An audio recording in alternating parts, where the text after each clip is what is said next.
on va aller se balader en Haute-Savoie. On va aller du côté de Morzine. On va partir vers le lac Léman. Il y a là-bas un endroit totalement particulier que j'aime particulièrement. Au XIe siècle, certaines communautés monastiques ont été attirées par ces déserts qu'offrait la montagne, ces vallons isolés au cœur desquels ils ont développé de vastes domaines. Alors, il y a eu les Chartreux à Bellevaux, il y a eu les Chanoines à Abondance, et puis il y a eu les Bénédictins à Saint-Jean-d'Eau. Et les ruines de cette abbaye permettent un véritable plongeon dans un pan de l'histoire de la Savoie. Fondée à la fin du XIe siècle, l'abbaye d'Eau est l'un des plus anciens édifices de la Savoie. Aujourd'hui en ruine, elle a connu de multiples bouleversements. Les premiers moines qui viennent ici sont ce qu'on pourrait appeler aujourd'hui des fous de Dieu. C'est-à-dire des gens qui sont complètement insatisfaits de tous les modèles de vie monastique qu'on peut leur proposer partout ailleurs en France. Il faudra plus de 60 ans pour finaliser l'édifice qui, année après année, verra également son domaine s'agrandir. À son apogée, ces 40 000 hectares de terre constitueront l'une des plus grandes seigneuries monastiques d'Europe. Dès 1213, les moines d'Eau sont les seuls seigneurs de toute la vallée d'Eau. Ils perçoivent tous les impôts et ils rendent toute forme de justice. Arnaud connaît ces anecdotes sur le bout des doigts. Natif de la région, c'est dès son plus jeune âge qu'il s'est pris de passion pour l'abbaye. À l'époque, j'avais un copain qui habitait dans la ferme qui est juste dessous et je me rappelle parcourir ce domaine dans tous les sens, en se cachant dans les caves, en escaladant les murs. C'était le terrain de jeu rêvé. Arnaud n'a jamais réussi à quitter le terrain de jeu de son enfance. Aujourd'hui, il souhaite offrir aux visiteurs une véritable plongée dans cette époque cistercienne. Aujourd'hui, n'importe qui a accès aux informations historiques derrière son écran d'ordinateur. Et nous, guides ou médiateurs, on a un autre rôle que ça.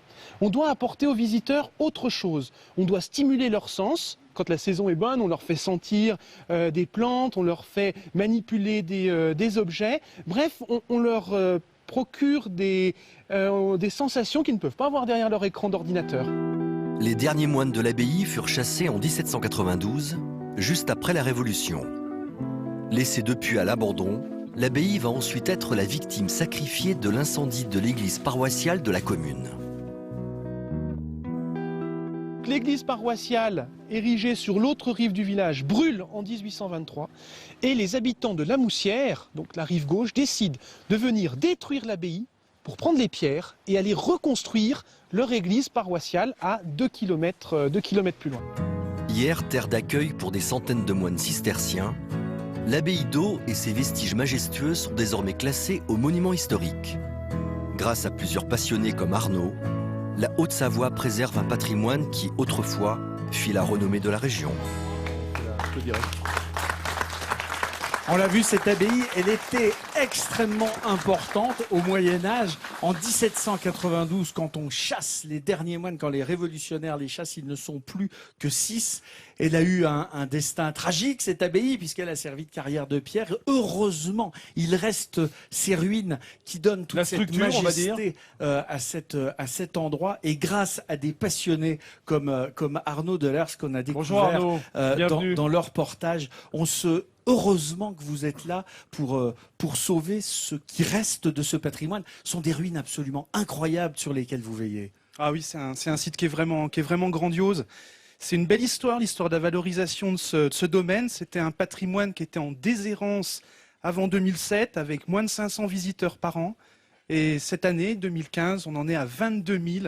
Après beaucoup de travail. Il y a eu un petit bond en avant, on dirait. Beaucoup de passion aussi.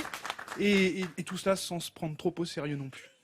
Ben oui, parce que c'est ça l'intérêt d'avoir un guide, comme vous le dites dans le reportage, vivant et pas seulement des informations sur Internet. C'est pour ça qu'on vous remet un sourire de France, parce que ça aussi, ça permet d'avoir quelqu'un de vivant en face de soi. Vous faites un travail formidable et vous faites même des tisanes, je crois. Oui, absolument.